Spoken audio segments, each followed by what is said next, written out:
Hari ini Intan mau membahas kisah romantis, dan kisah romantis ini dirayakan sampai sekarang, yaitu Hari Raya Qixi.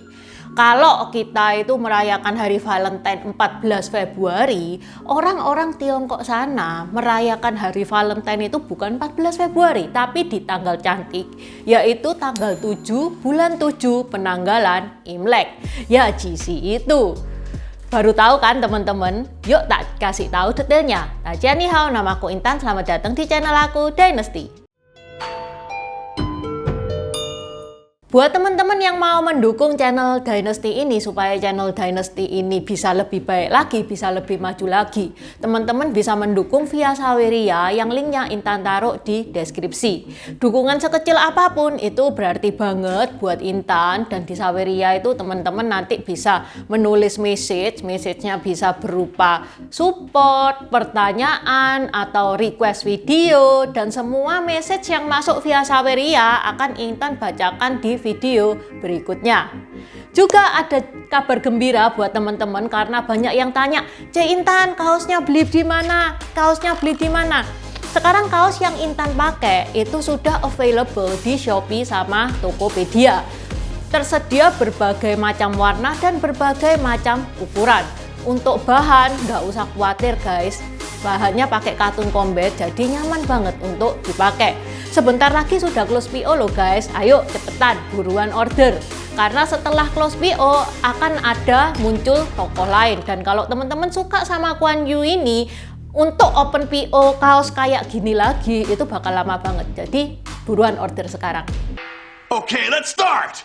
Pada tanggal 7 bulan 7 penanggalan Imlek, Tiongkok merayakan festival 77 atau Chinese Valentine Day yang dikasih nama Qixi.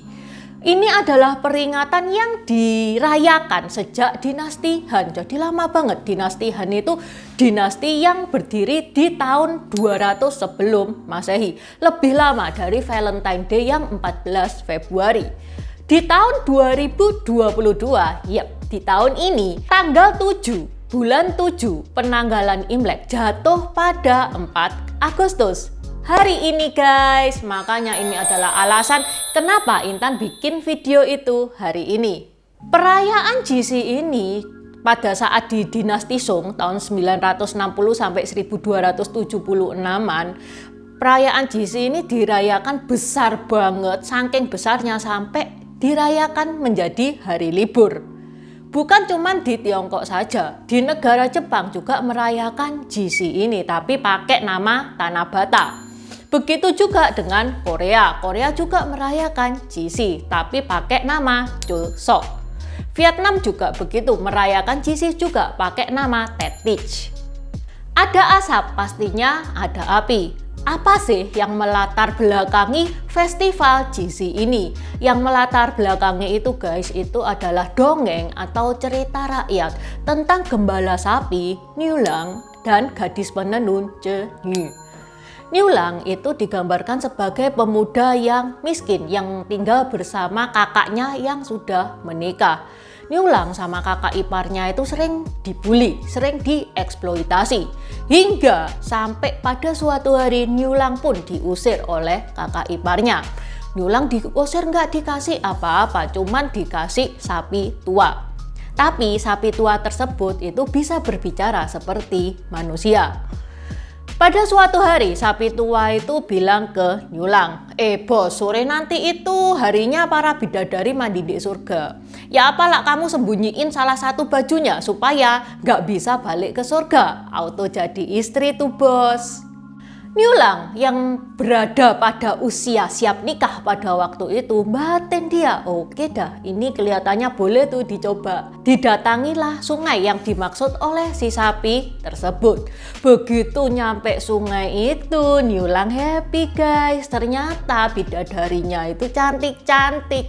Niulang melakukan apa yang diperintahkan si sapi. Diambillah salah satu baju dari bidadari tersebut. Nah guys, orang-orang Tiongkok pada zaman dulu itu bajunya bukan satu lapis kayak kita ya, bajunya itu berlapis-lapis. Yang dikisahkan baju yang diambil itu baju yang bagian luar. Justru baju bagian luar itu baju yang bisa membuat bidadari itu terbang. Setelah selesai mandi, para bidadari kan berpakaian tuh ya. Salah satu dari bidadari itu bilang, bajuku hilang tuh. Bidadari itu ya Cenyu itu. Ya udah, bidadari-bidadari lainnya, saudara-saudaranya Cenyu itu sama-sama nyari. Bajunya itu sampai malam nggak ketemu. Ya udah, akhirnya waduh sis, ini sudah malam nih, kita harus pulang. Ya kita pulang dulu deh, tetap semangat ya cari baju. Semoga ketemu. Saudara-saudaranya ninggalin Cenyu. Cenyu tetap nyari bajunya itu. Niulang yang dari tadi itu sembunyi sambil megangin bajunya Cenyu. Dia itu merasa bersalah banget. Aku ini kok jahat banget ya, kasihan tuh bidadarinya itu nyari baju dari tadi. Tindakan yang nggak bener ini. Akhirnya Niulang membulatkan tekad, muncul dan mengakui perbuatannya terhadap Cenyu. Sorry ya sis ya, bajumu tak ambil. Lah soalnya kamu itu cantik banget ya, aku jatuh cinta padamu, jadi aku kilaf. Cenyu melihat ketulusan hati Niulang, hatinya juga tersentuh guys. Cenyu pun jatuh cinta kepada Niulang.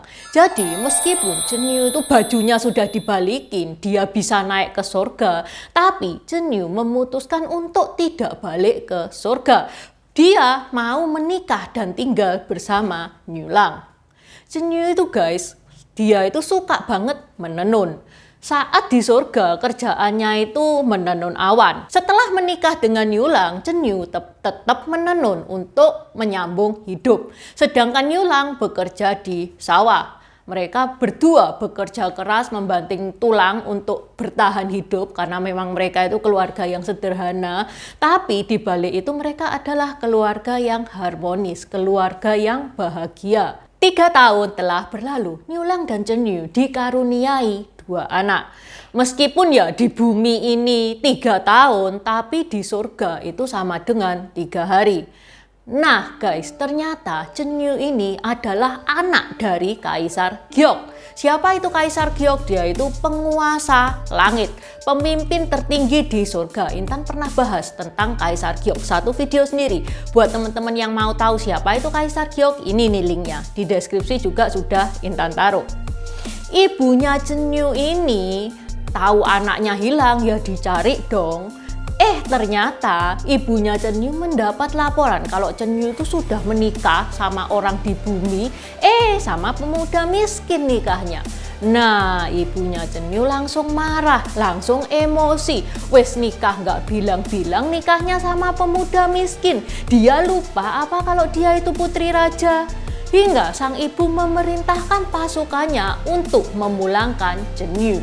Pada suatu hari saat Niulang itu bekerja di sawah seperti biasa, tiba-tiba dia melihat di atas itu loh, itu kok istrinya kok bersama pasukan-pasukan langit.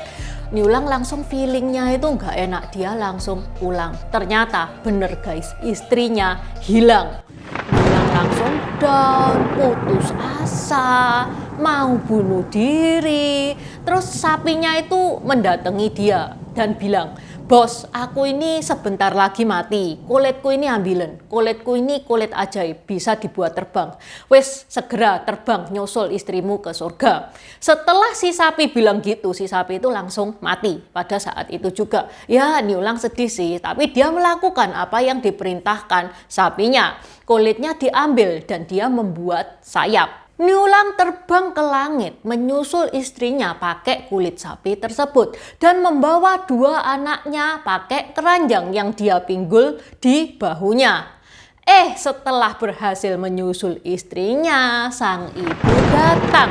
Marah dong sang ibu, dia mengambil salah satu pin rambutnya dan melemparkan pin itu di antara Niulang dan Cenyu. Pin itu berubah menjadi Sungai Perak yang bahasa Mandarinnya adalah Ninghe, yang sekarang disebut Milky Way. Sungai Perak itu memisahkan Niulang dan Cenyu sehingga Niulang tidak bisa lagi bertemu dengan Cenyu dan sebaliknya. Niuliang dan Chenyu itu tiap hari menangis. Mereka itu saling merindukan. Sehingga burung-burung di udara itu kasihan dan berinisiatif membentuk formasi jembatan. Sehingga Niuliang dan Chenyu bisa bertemu lewat punggung burung-burung tersebut. Sang ibu melihat hal ini, akhirnya dia tersentuh, terus ya udahlah wes, nggak apa-apa kalau mau ketemu. Tapi ketemunya cuma 1 tahun sekali lewat punggung burung-burung tersebut, dan itu dipercayai tanggal 7 di bulan ke-7. Lah, kenapa kok mereka itu langsung, oh ini tanggal 7 bulan ke-7, apa ada dasarnya? Ada guys, karena pada tanggal tersebut itu ada 2 bintang, Altair dan Vega. Biasanya Altair dan Vega itu tidak pernah bertemu, tidak pernah muncul bersamaan. Cuman muncul di tanggal 7 bulan ke-7. Sehingga Altair ini melambangkan Niuliang dan Vega ini melambangkan Chenyu. Nah, yang Intan ceritakan tadi, Intan selalu bilang kalau Intan cerita rakyat, Intan selalu bilang kalau yang namanya cerita rakyat, omongan rakyat turun-temurun, tidak ada rumus fakemnya. Jadi kalau misalkan teman-teman menemui cerita yang versinya itu agak beda-beda sedikit, ya itu sah-sah saja. Semoga video Intan hari ini bisa menambah pengetahuan teman-teman, dan karena hari ini adalah hari kasih sayang, Intan mau bilang ke teman-teman, I love you guys. Buat subscriber baru, selamat datang di channelnya Intan Dynasty. Terima kasih sudah nontonin channelnya Intan. Intan saranin buat teman-teman yang baru saja bergabung untuk nonton videonya Intan tentang pergantian Dynasty di Tiongkok. Ini nih linknya. Di deskripsi juga sudah Intan taruh. Karena itu adalah basic dari semua video-video yang akan Intan bahas. Video Intan tentang pergantian Dynasty itu akan sangat berguna banget. Akan sangat membantu banget kalau teman-teman nonton film tentang sejarah-sejarah Tiongkok. Terima kasih udah nonton channel ini sampai habis. Dukung aku terus berkarya dengan klik subscribe dan bunyikan lonceng di bawah ya guys.